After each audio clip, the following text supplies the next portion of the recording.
Bueno, hoy nuevamente nos reencontramos junto al equipo de clases virtuales y territoriales que pertenece a la Dirección de Eventos y Talleres Culturales de la Municipalidad de Concordia. Nosotros venimos transitando una serie de clases virtuales disciplinares, pero hoy esta clase de Zoom que nos reúne a todo el equipo está integrado por Maxi Miliano Fochesato, futuro profe de matemática, Diana Mores, profesora de ciencias naturales, Euge Buenar, profesora de geografía, María Luz Trupiano, profesora de inglés y de comunicación social, y también Estela Legal, profesora de lengua. A continuación de esta clase de Zoom, por razones particulares que hoy no puede estar, nos va a acompañar Antonella Ciucio y un referente de la Escuela de Sordos para hacer, digamos, la interpretación en lenguaje de señas de esta clase de Zoom, cuyo, digamos, objetivo, propósito central es transitar desde los espacios disciplinares que ya venimos construyendo cada uno desde sus espacios curriculares, en función a los documentos del Ministerio de Educación de la Nación, vamos a comenzar a transitar el método de la transdisciplinariedad. Para algunos autores es una escuela, para otros es un enfoque, y para otros es un método, como en este caso, de Edgar Morin y también de Paulo Freire. Son propuestas transdisciplinares que, si bien es un término que ya se comienza a utilizar desde 1994, o sea que no es nuevo en el ámbito pedagógico, sí en un principio hubo algunas tergiversaciones, o sea, se cambió, digamos, su sentido, su real significado, y hoy nosotros lo traemos de nuevo al ámbito educativo, ya que conjuntamente con las herramientas promueve y habilita la cuarentena que estamos atravesando todos los países, inclusive nuestra localidad, la utilizamos a la transdisciplinariedad para analizar esta problemática que es tan compleja como el COVID-19. ¿Por qué utilizamos la transdisciplinariedad? Porque es la única que nos va a brindar una mirada integral, única, de este problema. Uno de ustedes, colegas, desde sus espacios curriculares, van a dar perspectiva, una mirada de este problema para informar a toda la población que se acerque a compartir esta clase virtual de Zoom. No es específicamente destinada a ámbitos comunitarios, a familias, a jóvenes y adultos, sino que también a futuros profesores, futuros egresados también de los profesorados, con los cuales estamos compartiendo estos espacios. Así que hoy utilizamos la educación como herramienta transformadora, como lo dice Paulo Freire, desde su pedagogía del oprimido hacia la pedagogía libertadora, de la libertad, con información, con autonomía, con la posibilidad de construir junto con ustedes hoy, y también como lo hicimos en 2019 en el Nido, con todo el ámbito comunitario, construir conocimientos que no específicamente sean académicos, sino que sean conocimientos que sean posibles de ser transpuestos a la vida cotidiana, que nos sirvan para tomar decisiones, que nos sirvan para resolver problemas de salud y manejar todo este tipo de conocimientos para que promuevan el autocuidado individual y colectivo, ya sea de una familia o de una comunidad. Por eso, siguiendo los pasos de Paulo Freire, hoy la educación está de la mano transformadora de esta herramienta transdisciplinaria. Y así vamos a comenzar a transitar cada uno desde su espacio esta propuesta que genera el autoconocimiento, el autocuidado. Por otro lado, da la posibilidad de que la comunidad o el oyente, el que participe de esta propuesta de clases de Zoom, aunque no esté interactuando directamente en este momento con nosotros, va a través de esta información a llegar a su empoderamiento de aquellas medidas que promovemos para el autocuidado, no solo de sí mismo, sino también de su familia, de sus hijos y de los adolescentes, que sabemos que en su etapa de rebeldía y de transgresora muchas veces transgreden la cuarentena. Así que con información a nuestros hijos y a nuestros hogares, esto también va a permitir justamente lograr comunidades más saludables en cuarentena. Así que también hay algo puntual desde el punto de vista evaluador, que tanto insiste en cómo evaluamos. Bueno, la transdisciplinariedad nos posibilita la autoevaluación y la evaluación formal a través de la retroalimentación de este proceso que cada uno va generando su propio autoconocimiento. Por eso hoy queremos que la escuela se transforme en un espacio habilitador para que promueva culturas integrales, perfiles integrales de estudiantes fortalecidos con propuestas saludables desde su espacio individual, familiar y comunitario. Así que bienvenidos colegas para analizar el COVID-19. Así que bueno, desde la pedagogía de la liberación comenzamos con la transdisciplinariedad desde este espacio. Seguramente has escuchado decir que el COVID-19 o el coronavirus es un virus, pero ¿es lo mismo un virus que una bacteria? La respuesta es no. Al virus se le dice que no es ni un ser vivo ni un ser no vivo. Ya vamos a ver por qué. El virus en realidad es una macromolécula que necesita de otro ser vivo para poder sobrevivir, porque por sí solo no lo logra hacer.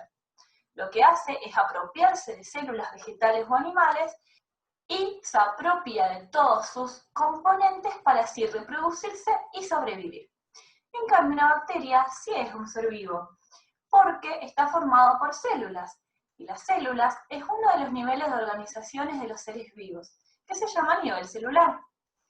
Las bacterias tienen células procariotas, poseen un metabolismo que le permite cumplir todas las funciones que necesita para sobrevivir, se reproduce por sí sola, sobrevive por sí sola. No depende de otro ser vivo. En nuestro cuerpo tenemos bacterias beneficiosas que nos ayudan a cumplir diferentes funciones. Veamos la estructura del virus. En su interior tiene ADN, y esto es lo que se presta a la confusión de decir si es un ser vivo o no, porque contiene material genético. Rodeando a este material genético tiene una cápside y por fuera una envoltura que lo delimita. En esa envoltura tiene glicoproteínas, por los cuales se une a las células y permite el ingreso hacia ellas. ¿Cómo ingresa al cuerpo? El COVID-19 o coronavirus ingresa cuando tenemos contacto con el virus, como podemos ver en el video. Al llevarnos las manos a los ojos, la nariz, la boca, y al tener contactos con otras personas, en las gotitas de saliva que expulsamos al estornudar, y en diferentes ocasiones en las cuales tocamos superficies y no nos lavamos las manos. Como decía recién, entran por esas gotitas de saliva al estornudar, ingresan por los ojos, la nariz y la boca. Ahora, cuando esas gotitas ingresan al cuerpo, van a viajar por nuestro organismo hasta llegar a nuestras células. ¿Para qué? Para así apropiarse de ellas. Ahí vemos al virus y cómo con sus glicoproteínas se unen a los receptores de la célula y así pueden ingresar hacia ella. Una vez que ingresa, se apodera de todos los componentes celulares. Se generan entre 10.000 y 100.000 copias del virus que van a emerger de la célula y así viajar por nuestro organismo infectándolo. ¿Qué sucede? ¿Qué le sucede a nuestro organismo? ¿Cómo afecta a nuestros órganos? Ahí podemos ver la estructura de nuestro sistema respiratorio, que es el órgano más afectado por este virus. El aire o las gotitas de saliva con el virus van a ingresar por las fosas nasales, luego por la faringe, luego por la tráquea. En la tráquea se divide en dos tubos que se llaman bronquios, que se va uno hacia cada pulmón. Esos bronquios se van a dividir en ramificaciones más pequeñas que se llaman bronquiolos, y al final de estos bronquiolos encontramos unas estructuras, unos sacos que se llaman alvéolos, que son los encargados de realizar el intercambio gaseoso. Es decir, de ingresar el oxígeno hacia nuestros capilares sanguíneos, así repartirlo por todo el organismo, y eliminar el dióxido de carbono hacia el exterior, realizando el proceso contrario hacia afuera. Ahí podemos ver a nuestros pulmones, que está dividido en diferentes lóbulos. El virus entra por la tráquea, por los bronquios, las estructuras más pequeñas llamadas bronquiolos, y por último llega a los alvéolos, que son estos sacos que se expanden y se contraen en cada respiración. Ahí vemos cómo el aire sale, cómo el aire ingresa, cómo el aire sale y cómo el aire ingresa a nuestro organismo. Estos alvéolos están rodeados de capilares sanguíneos con los cuales realiza el intercambio. Entra oxígeno en los capilares, se elimina dióxido de carbono.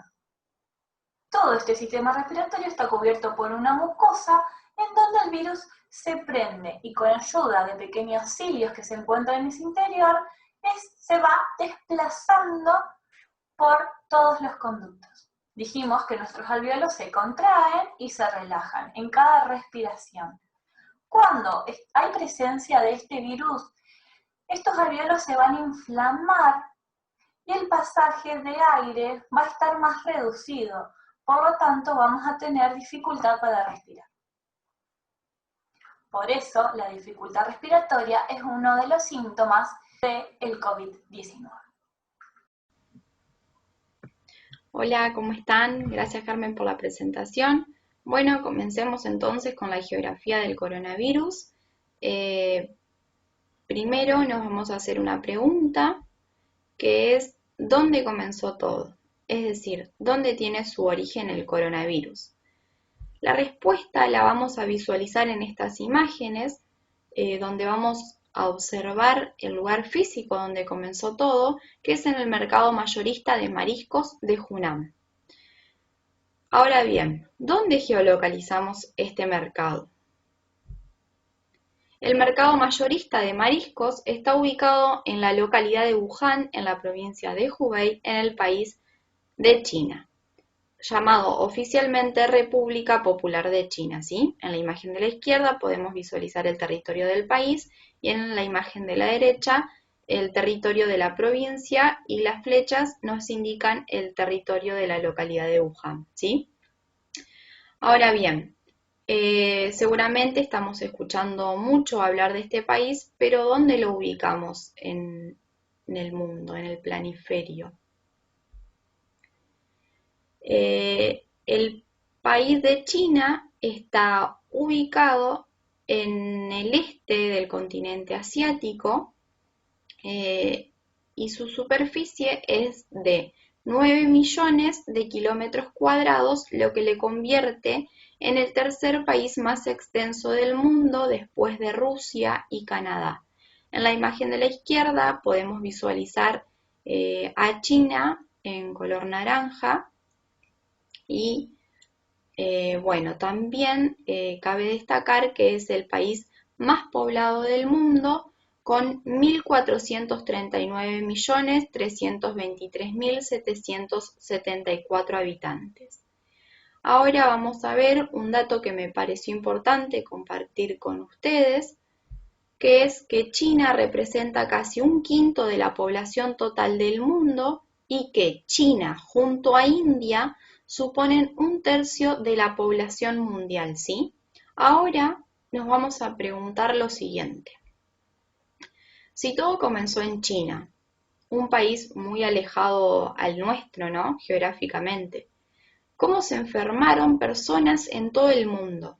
¿Cómo llegó el coronavirus a nuestro país, a nuestra provincia y a nuestra ciudad? Para dar respuesta a esta incógnita, vamos a tener en cuenta 4 factores fundamentales. El primero es la densidad poblacional, ¿sí? Que es un cálculo que se obtiene dividiendo la cantidad de habitantes de un país por la extensión de territorio en kilómetros cuadrados. Esto nos va a dar como resultado una cantidad determinada de personas que habitan 1 kilómetro cuadrado, ¿sí? Bueno, aquellos lugares más conectados con China fueron los primeros en importar casos, así como países como Corea del Sur o Japón, pero también otros muy conectados con China, como Estados Unidos o distintos países de Europa que fueron los primeros en registrar casos, como Italia, por ejemplo. Estos destinos tienen una densidad de población muy elevada que en las grandes ciudades juega y sigue jugando un papel fundamental en la expansión del virus, ya que a mayor urbanización, mayor propagación del virus. Esto tiene sentido ya que se trata de espacios con más personas concentradas y un mayor número de desplazamientos en transporte público de forma diaria, ya que las personas se transportan a sus lugares de trabajo, a sus hogares en transportes públicos, ¿sí? Bueno, otro factor son las decisiones políticas que toman los actores políticos, es decir, cómo actúan y qué medidas de prevención toman para evitar la rápida propagación de la pandemia. Entre estas medidas podemos destacar el cierre de las fronteras y con ello la inactividad de los aeropuertos. También podemos mencionar la cuarentena, las restricciones en el uso del transporte público y en ciertas actividades, ¿sí? Otro factor es la capacidad de los sistemas de salud, se basa en la capacidad de detección temprana de los sistemas, de estos sistemas de salud, que también resulta clave para ralentizar, es decir, hacer más lenta la propagación. También en este factor tenemos que tener en cuenta si contamos con todos los elementos y servicios para abastecer al sistema de salud y brindar una buena atención. Bueno, otro factor es el clima, ¿sí? Es que si este virus se comporta como los virus gripales, es de esperar que en época de verano bajen los casos de contagio, ¿sí? Pero por el contrario, que en invierno aumenten los casos.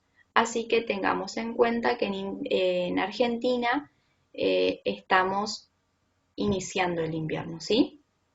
Ahora vamos a visualizar un video muy cortito sobre la propagación del virus en el mundo que fue publicado por un diario el 20 de marzo.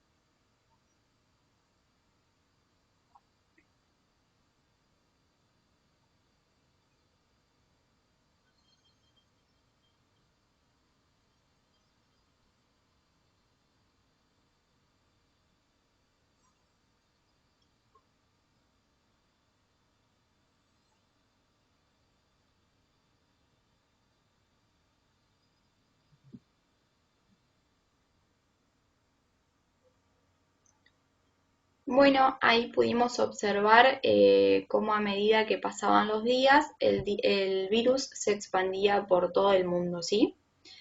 El primer caso en Latinoamérica se registró en Brasil el 26 de febrero y en Argentina el primer caso se confirmó el 3 de marzo, que fue importado por un hombre de 43 años que llegó a Buenos Aires procedente de Italia. En esta imagen podemos observar el panel de coronavirus del Centro de Ciencia e Ingeniería de Sistemas de la Universidad Johns Hopkins, ¿sí?, de Estados Unidos.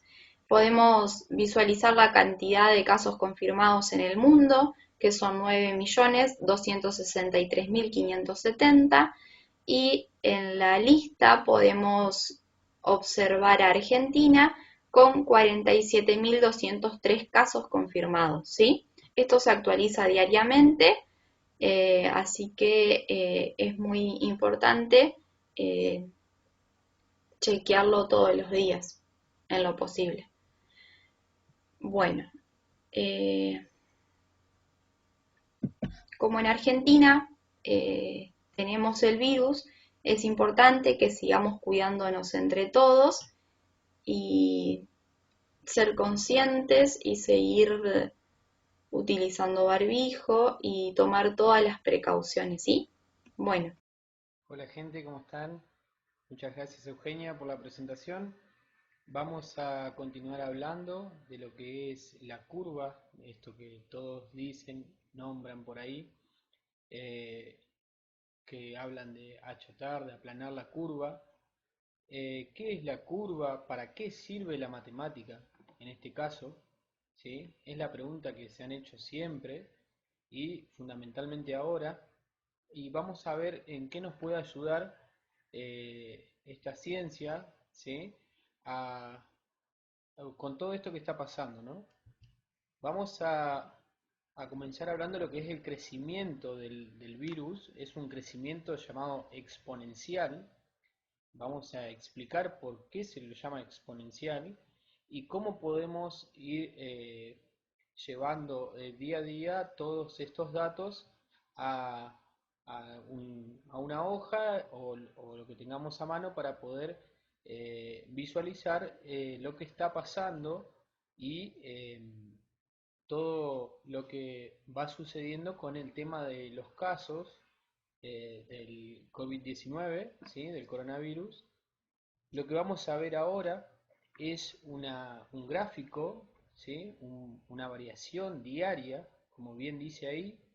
Esto es un gráfico que representa los casos confirmados de coronavirus en Argentina, ¿sí?, al pasar los días. Es decir, muestra un gráfico detallado de cada uno de los casos que se fueron confirmando día a día en Argentina mediante lo que son los ejes que hemos visto o que han visto todos en la escuela, en la secundaria, ¿sí?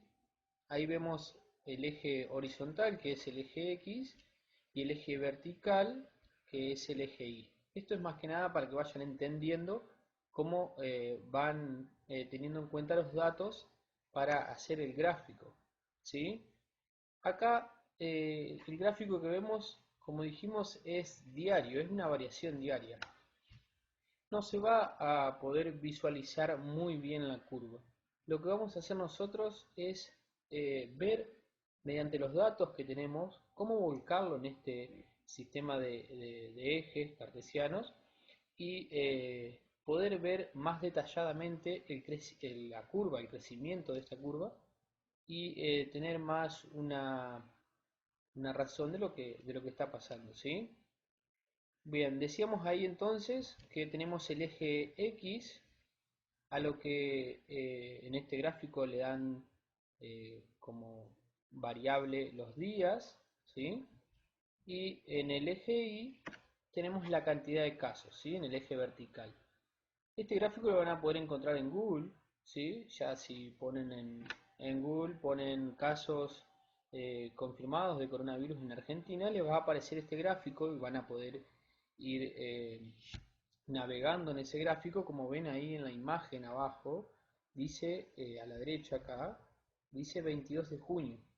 Este gráfico arranca el 19 de marzo del 2020 y tiene los datos hasta el 22 de junio, ¿sí? Ahí dice que la última cantidad de casos confirmados es 2.146 casos para el 22 de junio. Bien, vamos a ver vamos a verlos desde otro punto. ¿Cómo vemos a la curva? Lo primero que tenemos que tener en cuenta son los datos, ¿sí? Es decir, a medida que pasan los días, ir viendo qué cantidad de casos nuevos tenemos, ¿sí?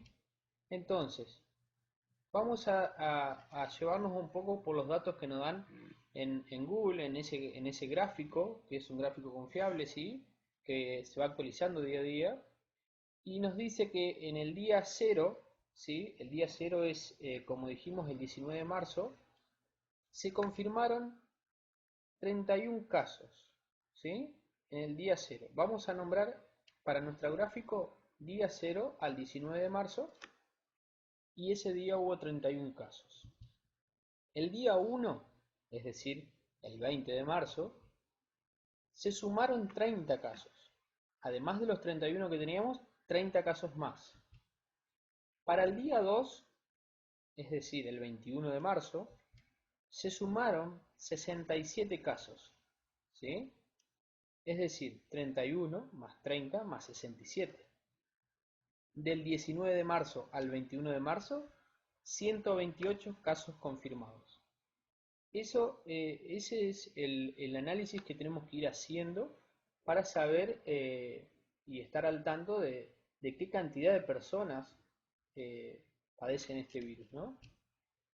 ¿Qué vamos a hacer? Vamos a seguir haciendo uso de los datos, vamos a saltearnos algunos días, vamos a ir al día 10, ¿sí? El día 10 viene a ser el 29 de marzo. En el día 10 se sumaron 75 casos, en el día 10. Es decir, a esos 128 casos que teníamos, hay que sumarle todos los casos que hay desde el día 2 hasta el día 10. Es decir, que el día 10 hasta el 29 de marzo teníamos 723 casos confirmados en Argentina. Eso sumado a el virus acá a Argentina llegó el 3 de marzo, ¿sí? Empezaron con un caso, 4 casos, 3, 5, y va variando así hasta el 19. Ahí perdemos del 19 de marzo, que estamos haciendo el análisis, hasta el 3 de marzo para atrás, hay 97 casos que no estamos teniendo en cuenta en este gráfico, ¿sí? Hasta ahí, día 10, 29 de marzo, 723 casos. Continuamos, contamos un poquito más, 20 días, a los 20 días, el 8 de abril. El 8 de abril se sumaron 80 casos, ¿sí? Entre el 29 de marzo y el 8 de abril hubo más casos, ¿sí? En total, hasta ese día, hasta el 8 de abril, teníamos 1.698 casos en Argentina. Continuamos contando los días, día 30, 18 de abril. El 18 de abril se sumaron 81 casos. Entre el 8 de abril y el 18 de abril hubo más casos, ¿sí? Cada día casos nuevos. Acá vamos contabilizando de manera más alejada los días para no estar trabándonos día a día. Para el 18 de abril, 2.731 casos, ¿sí? Como ven ahí, los primeros 10 días tenemos 723 casos. Del día 10 al día 20 se sumaron 975 casos. Es decir, que en los segundos 10 días, en la segunda decena, digamos, de días, hubo más contagios que los 10 días anteriores. Los 10 días siguientes, es decir, del día 20 al día 30, hubo más contagios, 1.033 casos. Es decir, podemos hacer un análisis que cada 10 días hay mucho más contagio, ¿sí? Estamos creciendo. La probabilidad de contagio es más alta, ¿sí? Nos estamos exponiendo mucho más.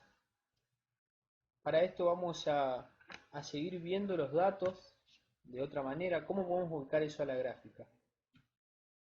Vamos a tener una gráfica acá ¿sí? El eje X, el horizontal, el eje Y vertical, y vamos a volcar esos datos que teníamos.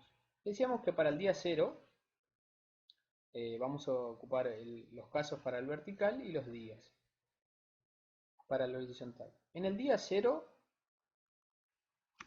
nosotros teníamos 31 casos. Ahí vemos el puntito azul, vamos hasta del día 0 hasta el 31 aproximadamente. En el día 1 se sumaron 30 casos más. Así que a esos 31 que teníamos le sumamos 30. Nos vamos a 61. En el día 2 le sumamos 67 casos más los anteriores 61 que teníamos, ya son 128. Es decir, en el día 2 ya tenemos 128 casos. En el día 10 que hicimos el análisis, teníamos 723 casos. Es decir, que vamos por el día 10 hasta la altura del 723. Lo mismo con el día 20, ¿sí? Vamos a desplazarnos hasta la altura de 1600 casos, un poquito más. Y en el día 30 lo mismo. 2700, nos vamos a salir del gráfico porque como ven en el lado izquierdo tenemos hasta el 2200. Y vamos a graficar una vez que tengamos los datos volcados en la gráfica. Vamos a hacer el dibujo de la línea, de la curva, ¿sí? Nos queda así aproximadamente. Ahora lo vamos a ver más detallado. Pero ven cómo es el crecimiento. Es un crecimiento exponencial, ¿sí? Y crece muy repentinamente la curva. Curva al día. Esto es lo que hemos visto con los datos que encontramos en Google. Ahí lo que hicimos fue cargar todos los datos desde el día 0. Estos son los casos en la columna izquierda que ven en celeste. Son todos los casos que fueron día a día. Es decir, son los casos por día, es una variación diaria. Ese es el gráfico que lo representa. Y es el mismo, similar al de que representan en Google. Ahora bien, vamos al total de casos. El total de casos, es decir, son todos esos casos que se van acumulando. Es lo que vamos teniendo. Ahí se ve detallada la curva. Ese es el crecimiento de los casos confirmados en Argentina. Vamos a ver una relación entre las dos curvas para que puedan diferenciar lo que es una curva diaria, es decir, contando los casos, y una curva real de los casos que tenemos confirmados. Hay que destacar que no tenemos contemplado en este gráfico, no hemos contemplado todos esos casos que se recuperaron, todas esas personas que se han recuperado del virus y las muertes que hubo, ¿sí? Muy bien, espero que le hayan quedado claro el tema de la curva, que haya sido útil el uso de los datos para ver el crecimiento de esta pandemia. Y bueno, ahora los dejamos con la profe de inglés, ¿sí? Ella va a continuar con lo que es esto del coronavirus. Hasta luego. Hello, everybody. Today we have to talk about what is the coronavirus. Comenzamos.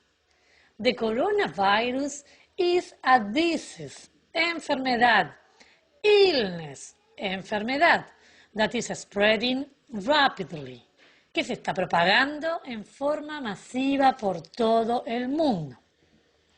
Continuamos. Symptoms to pay attention. Síntomas a tener en cuenta. Fever, fiebre. Cough, tos. Runny nose, nariz con mucosidad. Difficulty breathing, dificultad respiratoria. Shortness of breath, falta de aire, entre otros síntomas a observar. Go on, continuamos. What should we do? ¿Qué podríamos hacer? Advices, consejos. Wash your hands many times. Lavamos las manos muchas veces en el día. Don't touch your face. No tocamos el rostro, especially nose, nariz, mouth, boca, eyes, ojos. Cover your mouth. Tapamos la boca. Maintain at least 1 meter distance from other people. Mantenemos al menos 1 metro de distancia de las personas con las que nos relacionamos. Try to stay at home. Tratar de mantenerse en casa el mayor tiempo posible. Seguimos. So, be quiet. Mantén la calma. Doctors and scientists are investigating treatments and vaccines. Están investigando tratamientos y vacunas para combatir esta pandemia que afecta a todo el mundo. Seguimos. Please, smile, sonríe, and don't give up, y no te rindas. Please, put on mask and keep safe. Colócate un barbijo y te mantendrás a salvo. The social distance is important to stop the coronavirus. La distancia social nos ayuda a frenar esta pandemia. To finish, para finalizar, keep safe, mantente a salvo, and take care of your family, y cuida a tu familia. Por favor, please, stay at home, quédate en casa. It's all for today, es todo por hoy. Goodbye, thank you. Ahora los invito a escuchar un pequeño relato como síntesis de todo lo explicado por mis compañeros, que nos ayudará a comportarnos ante este virus y de esta forma cuidar a nuestros niños y adolescentes.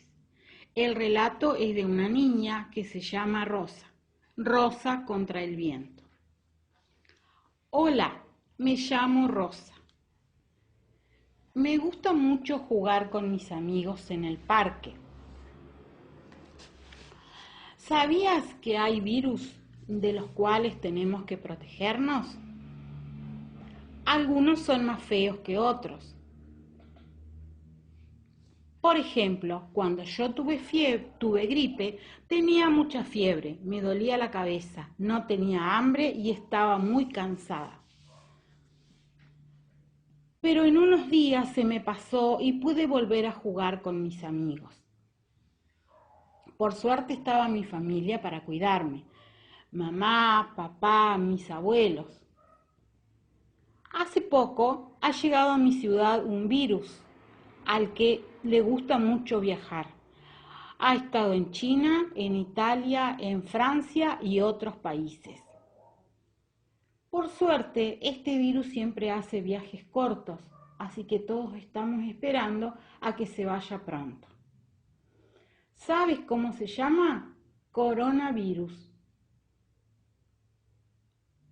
Los mayores ven y leen muchas cosas y hablan mucho sobre él. A veces me preocupa un poco, pero me han explicado cómo protegernos. ¿Tú sabes cómo hacerlo? Lavándonos las manos mientras cantamos nuestra canción favorita, tapándonos al toser o estornudar con el codo, como si fuera un saludo ninja, no tocándonos los ojitos, la nariz ni la boca, no dando abrazos ni tocando a otras personas, haciendo caso a estos consejos que nos dan los adultos. Hay uno muy importante, el más importante de todos. Tenemos que intentar no quedarnos con gente ni ir a sitios donde haya muchas personas. Pero por eso yo extraño mucho a mis amigos, a los abuelos, a los primos. Por suerte sé que todo pasará, aunque haya días que se me hacen muy largos. Por eso aprovecho para hacer muchas cosas. Leer un cuento, hacer tareas del cole, ver la tele, hacer un pastel con papá, jugar con mamá. También me han contado que hay muchos profesionales cuidando y curando a los que están más enfermos y que están buscando la vacuna para que el virus no viaje más. Además, todos los mayores que tengo cerca me cuidan mucho. ¿Qué podemos hacer para cuidarnos? Lávate las manos con jabón frecuentemente. Estornudá y tosé en el pliegue del codo. No te lleves las manos a los ojos, nariz ni boca. Ventila bien los ambientes de tu casa y de tu trabajo. Limpia los objetos que usás con frecuencia. Permanece en tu domicilio durante el aislamiento. Reducí el contacto físico con otras personas. No compartas mate, vajilla ni otros objetos de uso personal. No circules si no es necesario. Si tenés que salir, usa barbijo casero y mantener distancia de 1 metro con otras personas. ¿Cuáles son los síntomas de este virus?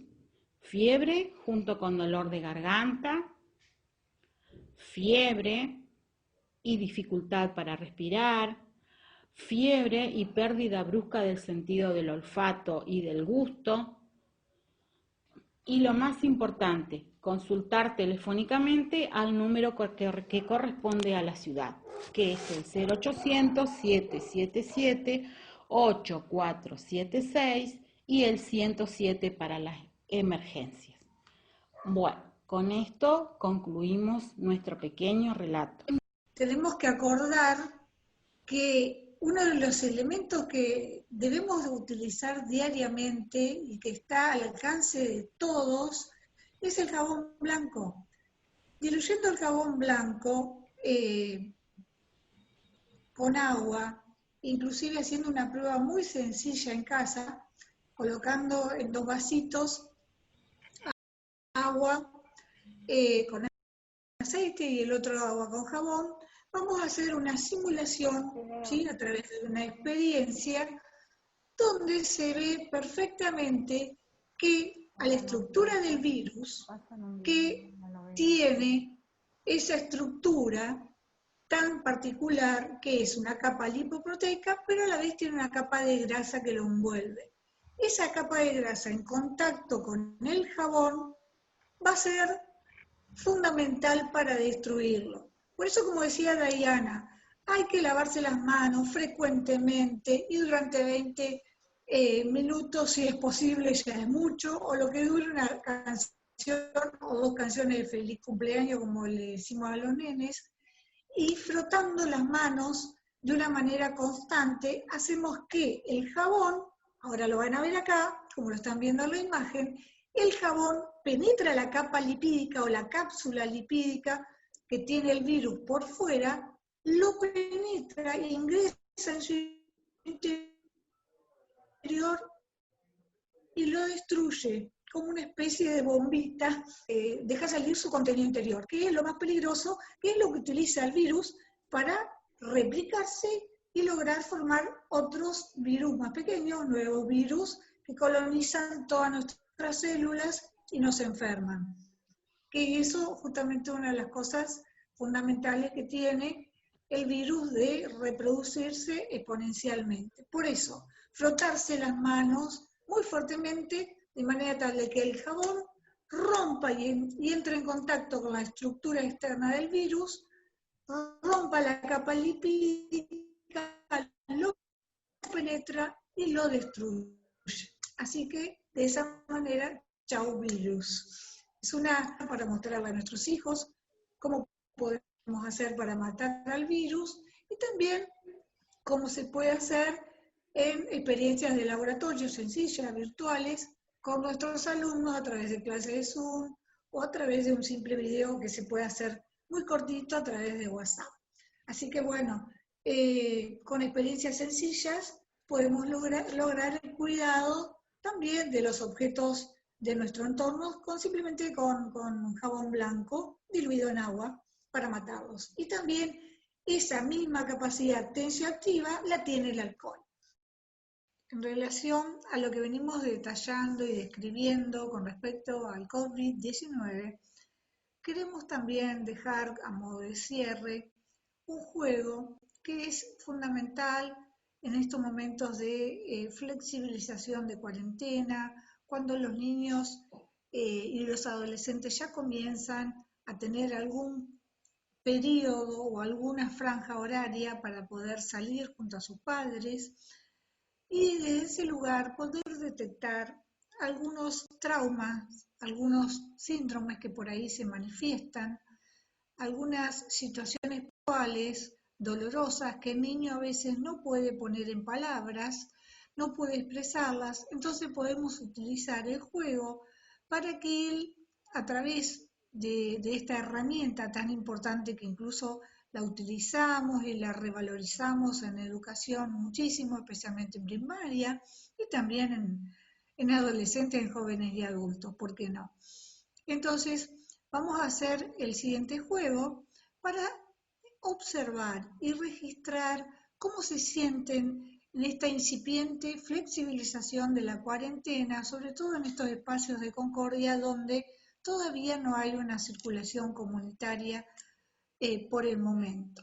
Entonces, podemos acompañarlos para saber cómo se sienten, especialmente también un trabajo que pueden hacer los docentes a través de las videograbaciones de Zoom, pueden hacerlos participar y trabajar interactivamente con ellos con este tipo de juegos, en donde hay 2 cubos, en cada cubo pongo un juego de caritas que expresen distintas emociones, distintos estados de ánimos o también, ¿por qué no?, sentimientos, y en el otro cubo ponemos 4 opciones: salida solo, salida acompañado, salida con amigos o ninguna salida.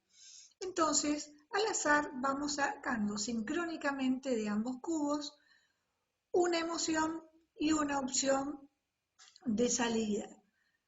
Al sacarlas juntas, se nos van a dar distintas situaciones que el niño o el joven tiene que ir resolviendo y tratando de explicar qué siente en ese momento.